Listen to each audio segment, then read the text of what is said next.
জঙ্গি গোষ্ঠী Islamic state আইএসে যোগ দেয়া শামীমা বেগমের বাবা আহমদ আলী অভিযোগ করেছেন তার মেয়ের এমন পরিণতির জন্য ব্রিটিশ সরকারের অবহেলায় দায়ী।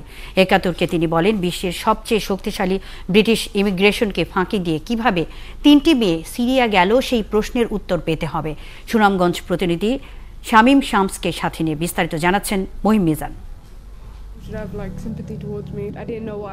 আইএস ফেরত শামীমা বেগম পশ্চিমা বিশ্বের বিভিন্ন দেশে রাজনৈতিক আশ্রয়ের জন্য আবেদন করছেন। ব্রিটিশ পার্লামেন্ট থেকে শুরু করে গণমাধ্যমের আলোচনার অন্যতম শামীমা। সবার প্রশ্ন, কোথায় ঠাঁই হবে শামীমার? এরই মধ্যে ব্রিটেন সরকার শামীমার নাগরিকত্ব বাতিল করে দেয়। সর্বশেষ নেদারল্যান্ডস সরকারও সেখানে বসবাসের আবেদন নাকচ করে দেন সম্প্রতি।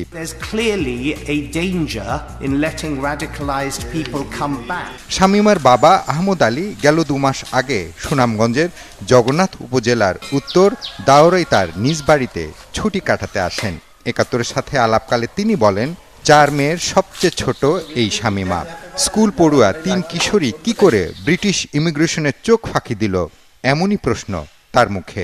ব্রিটিশ ইমিগ্রেশন তো খুব সচেতন, দুনিয়ার মধ্যে সবচেয়ে সচেতন। আমি তো ওখানেও কই এরা অত সচেতন মানুষের কাছে না গেল কিলা, মানে আর রকমের পাসপোর্ট লইয়া, তাই নিজের পাসপোর্টও নাই। ওগু তো তদন্ত করার দরকার।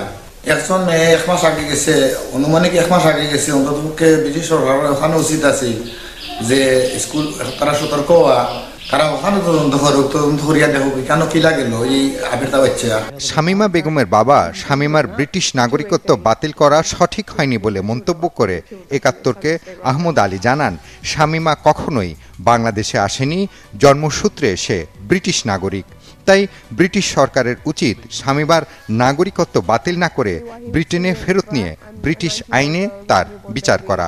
আমি ব্রিটিশ সরকারের অনুরোধ করব যে তাই সিটিজেনটা বাতিল না করিয়া তাই সিটিজেনটা আবার ফিরিয়ে দেওয়া হোক, আর তাই দুষ্কৃতি করে তাইরে ব্রিটিশ নিয়ে শাস্তি দেওয়া হোক। 2015 সালের বেথনাল গ্রিন বাড়ি থেকে পালিয়ে আইএসের জঙ্গি শিবিরে যোগ দিয়েছিল। গত সপ্তাহে আইএসের শেষ ঘাঁটি বাঘুজের একটি শরণার্থী শিবির থেকে শামীমাকে উদ্ধার করা হয়। কিন্তু গত বুধবার ইংল্যান্ডের বিদেশ সচিব সাজিদ জাভিদ ঘোষণা করে দেন, শামীমার ব্রিটিশ নাগরিকত্ব কেড়ে নেওয়া হবে। মহিম মিজান, একাত্তর, ঢাকা।